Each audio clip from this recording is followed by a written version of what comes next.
aujourd'hui beaucoup plus à une batterie que de simplement démarrer une voiture. Complètement étanche, la Fullman STR maintient un niveau d'énergie plus élevé plus longtemps, à tel point que toutes les options sont désormais envisageables. Fullman STR, la batterie qui permet aux voitures d'être plus que des voitures. Baisse de forme, coup de fatigue. Prenez la Roscorbine.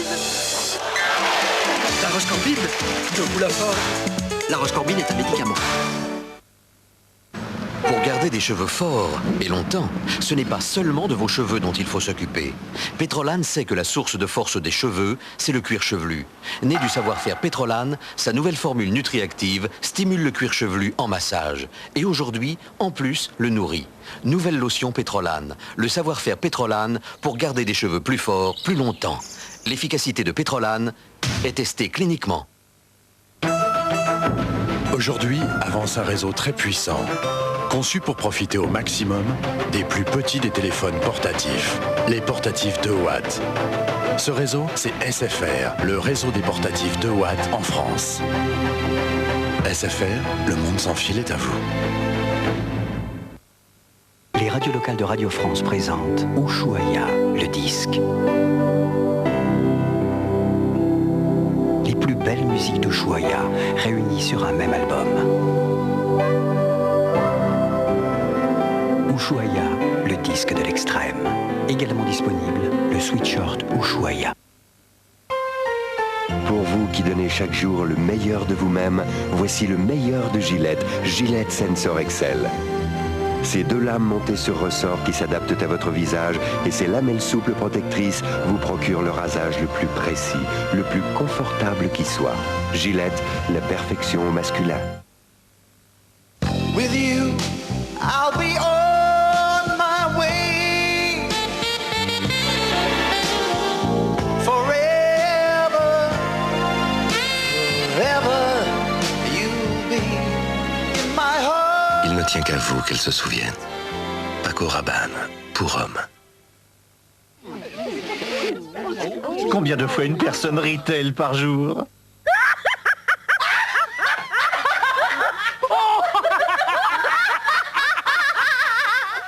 Si vous ne trouvez pas, Trivial Poursuite vous le dira. Quand vous vous sentez ballonné, après un repas, Rénidéflatine. C'est un médicament conçu pour faire disparaître rapidement les ballonnements et l'aérophagie. Rénidéflatine, un comprimé suffit pour soulager brûlures et aigreur d'estomac associées aux flatulences et ballonnements. Rénidéflatine, essayez-le. Une fois de plus, je ne me suis pas réveillée. Ma pauvre chérie. C'est trop injuste. Il n'y a pas que toi qui as le droit d'avoir les nouvelles piles Energizer. Mais je vais t'en demander. Et comme ça, on sonnera et on chantera jour et nuit. Energizer. Elle dure beaucoup plus longtemps.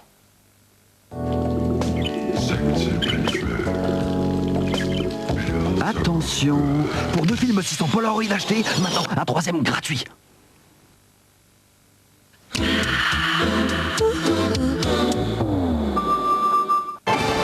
Après plus de 3 semaines de grave crise sociale et alors qu'elle semble toucher à sa fin, Alain Juppé sera l'invité d'Anne Sinclair dimanche à 7/7. Comment va s'organiser cette sortie de grève? Quel sera le contenu du sommet social organisé le 21 décembre par le Premier ministre? Quel est son état d'esprit? Réponse dimanche à 7/7, 19h en direct sur TF1. Votre femme, votre mère, votre fille. On va tout donner pour retrouver l'assassin de ma famille.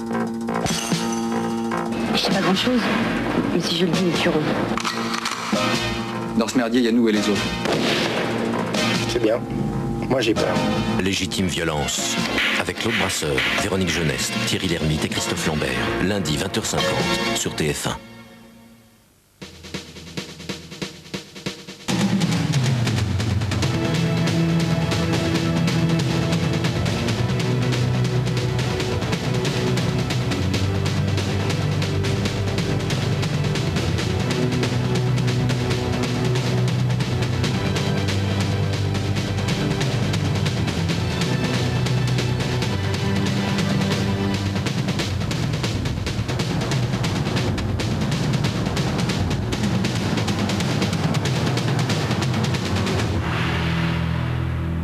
Bonsoir à toutes et à tous. Vive les vacances, c'est ce que peuvent dire enfin les footballeurs de première division ce soir. C'est la trêve jusqu'au 10 janvier. Il était temps car les organismes commençaient à être vraiment très fatigués. Malgré cela, il y a eu des buts ce soir dans les stades où nous nous trouvions.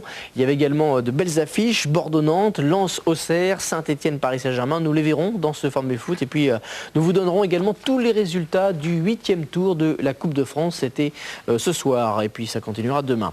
On commence bien entendu avec le championnat. Christian, il n'y a eu que 9 matchs ce soir car à Montpellier il était impossible de jouer. Oui, en raison d'une pluie diluvienne qui s'est abattue ce soir sur Montpellier, l'arbitre Monsieur Saul a été obligé d'annuler la rencontre, donc report de la rencontre, match qui se jouera le 3 janvier prochain. Alors qu'ont fait les Messins à Montpellier ce soir? Ben voilà, ils ont joué aux cartes, ils ont attendu tout simplement et puis finalement ils ont repris le car puis l'avion. Car Bancarel, oui, je pense pas que ce soit le père d'Anthony tout de même, le Bordelais. Et puis donc ils sont revenus à Metz, à Strasbourg, non loin de là, donc non, loin de Montpellier, mais pas très loin de Metz. On a pu jouer au football, il faisait très froid ce soir, mais les Alsaciens qui recevaient Lyon ont pu donc jouer 90 minutes, un beau match de foot, un match très spectaculaire dont nous allons voir les images tout de suite, avec une première action lyonnaise. Julie et un tir de Maurice dévié par Wenzel.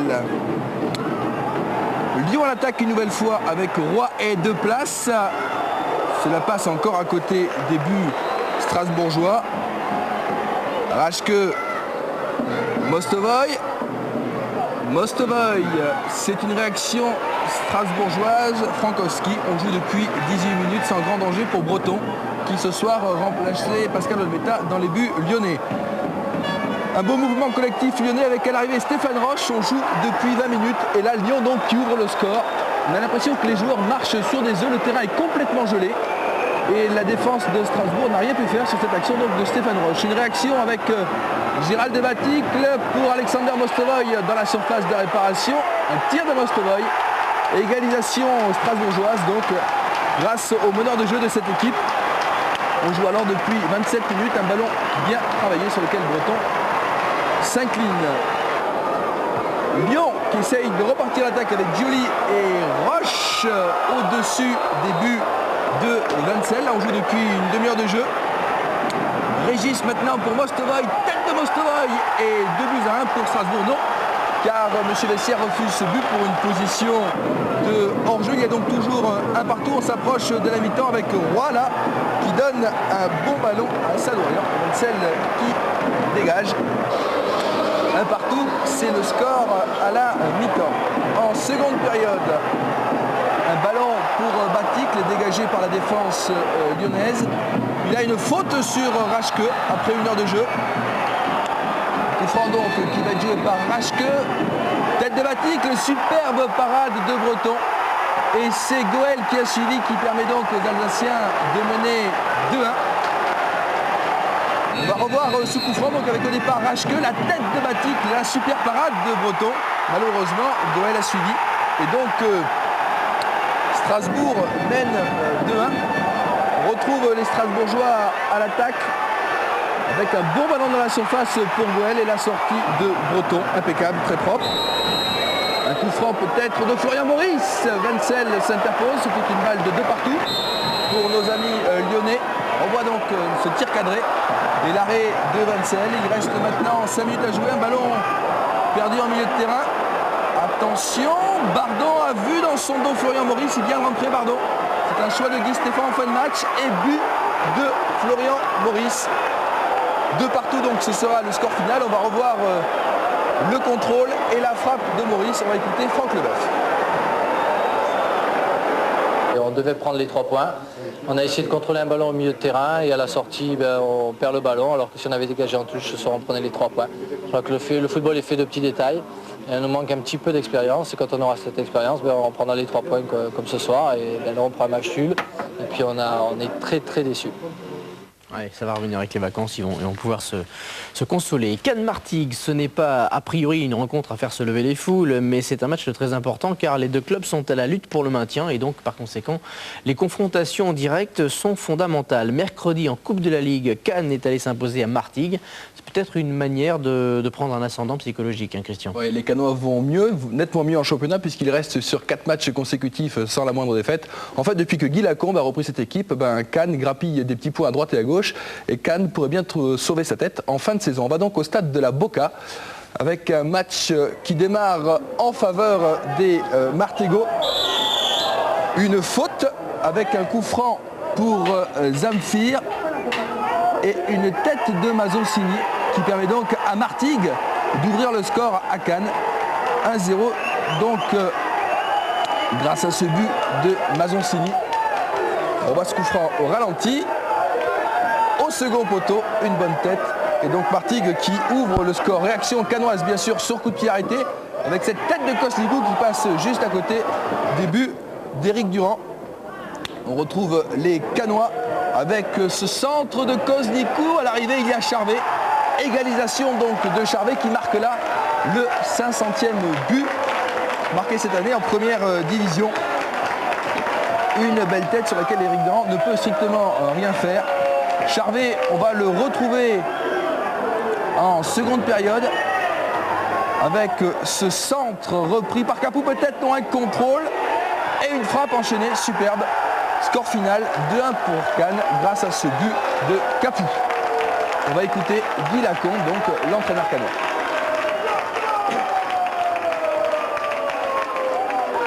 On joue les matchs pour gagner parce qu'on s'aperçoit que bon, mais ce soir, peut-être on n'aurait pas gagné mercredi, ils auraient été encore plus confiants, mais le score, je ne sais pas. Bon, les joueurs sont là pour gagner les matchs, qui que ce soit sur le terrain doit donner le maximum pour ses couleurs et je crois que c'est le message qu'il faut faire passer. Et en parlant de couleurs, vous aurez peut-être remarqué que les Martégots portaient les maillots de remplacement de l'AS Cannes parce qu'ils s'étaient trompés de maillot et donc les Martégots ont dû emprunter un maillot à l'AS Cannes. Nantes-Bordeaux, maintenant, il y a quelques mois, c'était encore un match de haut de tableau. Ce n'est plus le cas puisque, vous le savez, les Bordelais sont 16e. Mais ça reste une affiche. Les Nantais étaient favoris ce soir car les Bordelais sont particulièrement inefficaces à l'extérieur. Et puis en plus, ils étaient encore une fois privés d'un grand nombre de titulaires. Nantes-Bordeaux, c'est Marianne Macot qui était à la Beaujoire. Malgré les 5 buts encaissés par Nantes au Parc des Princes contre le PSG, 22 000 personnes ont bravé le froid de la Beaujoire pour soutenir Nantes devant Bordeaux. Les Bordelais débarquent décimés par 6 blessures de titulaires et le départ de William Prunier. Début assez fort des Nantais, Doram lance Chanelay dans la surface bordelaise, une première action qui avorte et Bordeaux repart dans l'autre sens. On retrouve Zinedine Zidane, l'un des rares titulaires qui ne soit pas blessé dans cette équipe bordelaise. Il a du champ sur l'aile et cherche le jeune Castan au centre. Un premier amorti un peu trop long et l'action est passée. Les Nantais récupèrent le ballon pour ne plus le rendre de sitôt. Doram lance Kozetski à la limite de la surface, accroché par Varezanovic. L'arbitre estime qu'il y a bien eu une sorte de prise de judo. On le voit mieux sur cet angle et avec cette caméra. Penalty pour l'équipe de Nantes alors qu'on joue depuis 28 minutes et qui le tire comme d'habitude, Jafet Doram. But, premier but pour l'équipe de Nantes et 6e penalty réussi cette saison pour le Tchadien, 12e but personnel d'ailleurs en championnat. 1-0 donc pour Nantes devant les Girondins de Bordeaux et on passe tout de suite à la deuxième période à tâtons. Le brouillard s'accroche à cette région marécageuse. On aperçoit le centre de Carotti pour Ndoram et le deuxième but nantais, le deuxième but aussi de Jafet Ndoram, 13e but donc cette saison pour lui. On revoit bien cette frappe de Ndoram, imparable pour Gaëtan Huard, 2-0 pour Nantes. Les mêmes joueurs, 1-2 entre Carotti et Ndoram, avec un peu moins de succès. Les attaquants nantais se régalent car les Bordelais viennent de perdre Bancarel, expulsé. Ndoram en 1-2 avec Koué, il récupère le ballon. Un petit centre pour Carotti qui se jette mais ne peut pas vraiment frapper la balle. Corner de Pedros. Carotti. Petite passe pour Pedros. Qui cherche-t-il encore Ndoram pour ne pas changer. Derrière, Chanelay récupère. Premier tir contré et récupération de Koué. Huard lui barre la route et casse la tienne. Koué récupère le ballon et le glisse à Pedros. Il attend un petit peu. Carotti arrive au centre. Coup est replacé pas très loin, le voilà, un tir au ras du poteau de Gaëtan Huard. Coup franc bordelais pour Zidane, tête de Geoffroy Casagrande doit se détendre absolument. Encore un corner de Pedros, la balle revient finalement sur Chanley. À nouveau Pedros, il cherche encore Doran, mais les Nantais ont beau tirer de tous les côtés, le score reste de 2-0. On a joué le coup à fond, on a été très costaud physiquement. On a pu marquer dès le début. Même si bon, je m'en veux quand même pour un troisième que j'aurais pu marquer, mais c'est comme ça. On a eu un parcours assez difficile au début, maintenant on se replace petit à petit. Maintenant, je ne sais pas quelle position on occupe, mais bon, je crois que par rapport à nos difficultés du début de saison, on se rattrape petit à petit. Il fallait absolument se replacer avant d'aller en vacances. Et pour les Bordelais, ça ne s'arrange pas. Bordeaux qui comptait beaucoup sur la Coupe de la Ligue pour sauver sa saison. Même là, ça n'a pas marché. Vous le savez, les Bordelais ont été éliminés à domicile au pénalty par Saint-Etienne. Et comme on parle de la Coupe de la Ligue, le tirage au sort des 8e de finale a été effectué ce soir sur Canal+. Les tombeurs de Bordeaux, c'est Saint-Etienne. Eh bien, les Stéphanois se déplaceront à Marseille dans l'un des matchs vedettes de ces 8e de finale. À noter que le Red Star, club de D2, et Amiens, club de D2, joueront contre des divisions 1. Amiens ira à Lyon. Amiens qui a éliminé Strasbourg précédent, Metz-Lille, Rennes-Le Havre, Monaco-Auxerre, une belle affiche, et Nantes-Guingamp, un presque derby breton, on peut le dire, et puis Niort contre Guignon, et les Niortais auront leur chance. Lens, justement battu par Auxerre mercredi en Coupe de la Ligue, pouvait prendre sa revanche ce soir, car hasard du calendrier, ce soir Lens recevait Auxerre sous les yeux de Pascal Pro, qui était ce soir au stade Félix Bollard. On y va tout de suite. Un terrain gelé, une température négative et malgré cela toujours un public fidèle. Nous sommes à Lens au stade Bollard avec un anniversaire pour Jimmy Adjoviboko et après 26 minutes de jeu, c'est Camara qui s'échappe du marquage très serré de West. Camara dans la surface de réparation, une faute de Laurent Blanc. Monsieur Bré désigne le point de pénalty. Et il a raison puisque la faute de Blanc sur Camara est manifeste. Le spécialiste s'appelle Eric Sicora, côté lensois. Il s'élance et arrêt de Charbonnier. Très peu d'élan pour Sicora que l'on retrouve ici toujours en première mi-temps. Une tête de Camara sur le poteau. Et Delmotte n'a pu conclure. 0-0 c'est le score à la mi-temps. C'est un bon match dans des conditions extrêmement difficiles pour les deux équipes, surtout dû à la surface, très dure à jouer. Et la deuxième période repart donc avec les Auxerrois, en l'occurrence Sylvestre, pour ce ballon en avant, la Slande. Il y a Diomède qui est entré en jeu, mais personne à la réception du centre de Diomède. Les Lensois continuent d'attaquer et espère jusqu'au bout faire la décision. Mérieux pour Camara qui s'arrache de deux Auxerrois à 20 mètres. Camara, il va tenter sa chance. Tir de Camara. Un ballon très difficile à stopper